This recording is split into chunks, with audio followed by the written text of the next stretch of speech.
నాకన్నా ఎక్కువ సాక్ష్యం అయ్యగారి సాక్ష్యం నేను విన్నా, నాకు భయం వేసింది. ఆ సాక్ష్యం ఏంది, నేను అడ్డం పడలా. జ్వరం వస్తే ఈ జ్వరమే కదా అని దేవుని దగ్గరికి వెళ్ళి, ప్రభువా ఈ బిళ్ళలు కాదు, ఈ జ్వరం నువ్వు చెప్తే తొందరగా తగ్గిద్ది, నువ్వు చెప్పు ప్రభువా, నేను ప్రార్థన చేసుకుంటున్నాను ఇక్కడ ఈ గదిలో కూర్చొని. ఏది లేదా దేవుడు ఏం చెప్పాడు, అసలు అది అద్భుతమైన అనుభవం అండి.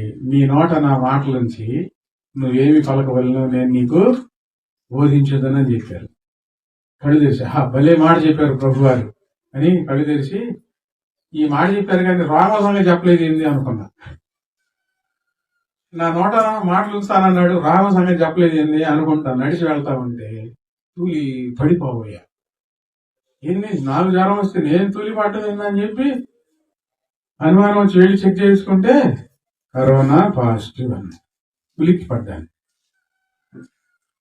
దేవుడేంది, నీ నోట నా మాటలోంచి నీవు ఏం పలకవల్లో నీ బోధిస్తానని చెప్పాడు కానీ కరోనా నాకు చెప్పలేదు, రాము గురించి చెప్పలేదు ఏంది అని ప్రార్థన చేసుకుంటా చెక్ చేసుకుంటా. కరోనా అన్న తర్వాత కొంచెం ఉలిక్కి పడినా ఆ మాట నాకు ధైర్యం ఇచ్చింది, ఈ కరోనా నన్నేం చెయ్యదు.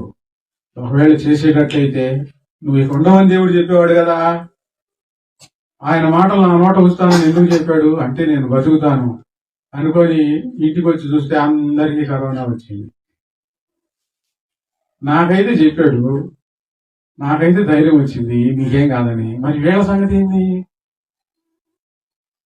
మళ్ళా ఒక ఆలోచన, మళ్ళా ప్రార్థన చేసుకున్నాము, ధైర్యం వచ్చింది, మాకు ఏమీ కాదు. ఏమని తీసుకొని వెళ్ళా అక్కడ చెక్ చేస్తా అంటే వాళ్ళు ఎంతమంది చెక్ చేస్తారు, ఇక పెట్టేసి ఇక లాభం లేదు, అయిపోయిన చివరి స్టేజీలో ఉంది, చేసుకెళ్ళి ఆక్సిజన్ పెట్టు అని అంటున్నారు. ఆడ ఆక్సిజన్ పెట్టగానే పుట్టిక మనం పోయింది.